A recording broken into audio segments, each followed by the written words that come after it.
السلام علیکم۔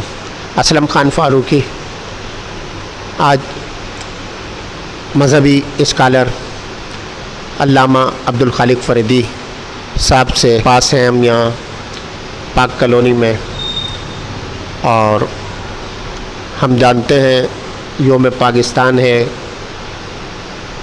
23 مارچ تاریخ 7 دن۔ اس حوالے سے علامہ عبدالخالق فریدی صاحب کیا فرماتے ہیں؟ تو السلام علیکم۔ وعلیکم السلام ورحمۃ اللہ وبرکاتہ۔ تو جناب علامہ صاحب، یوم پاکستان کے حوالے سے آپ کے کیا تاثرات ہیں، آپ کے کیا خیالات ہیں؟ مختصر وقت میں اظہار خیال فرمائیے۔ اعوذ باللہ من الشیطان الرجیم، بسم اللہ الرحمن الرحیم۔ وَأَمَّا بِنِعْمَتِ رَبِّكَ فَحَدِّثْ۔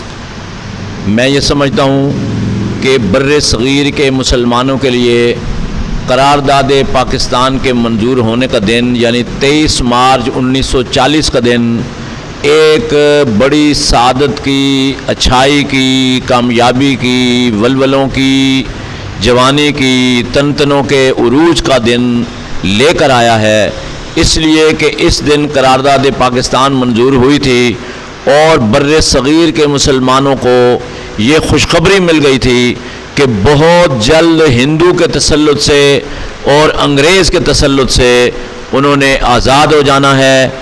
اور میں یہ سمجھتا ہوں کہ انگریز کے تسلط سے تو ہم آزاد ہو گئے، ہندو کے تسلط سے ہم آزاد ہو گئے، لیکن انگریزوں کے جو یہاں غلام ہیں اور انگریزوں کے جو یہاں گماشتے ہیں، انہوں نے پاکستان کے عوام کو اتنا دبایا ہوا ہے، مہنگائی پر مہنگائی جاری ہے، بدامنی موجود ہے، اور اس طرح کے بے شمار معاملات اور مسائل، بے روزگاری ہے اور عوام پریشان حال ہیں، ان کی کو کہیں سنوائی نہیں ہے۔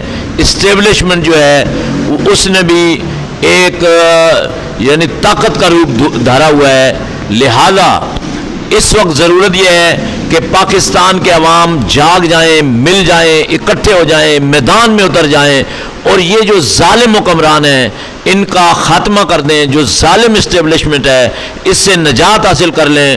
اگر ہم ایسا نہیں کرتے تو پھر ہم پستے رہیں گے، ہم روز مرتے رہیں گے، پریشان ہوتے رہیں گے۔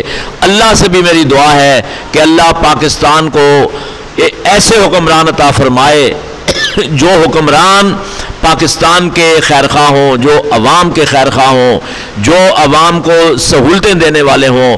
اللہ تعالی ہمیں ایسے حکمران عطا فرمائے، اس کے لیے جد و جہد بھی ضروری ہے، کیونکہ اللہ تعالیٰ کا فرمان ہے ان اللہ لا یغیر ما بقوم حتی یغیروا ما بانفسہم۔ جب تک لوگ نہیں بدلنے کی کوشش کرتے، اللہ کبھی نہیں بدلتا۔ جیسے کسی شاعر نے کہا کہ جب تک قوم کو خیال نہ ہو بدلنے کا، اللہ بھی اس کی صورتحال کو نہیں بدلتا۔ اللہ ہمیں اس پہ عمل کی توفیق عطا فرمائے۔ بہت شکریہ، بہت شکریہ۔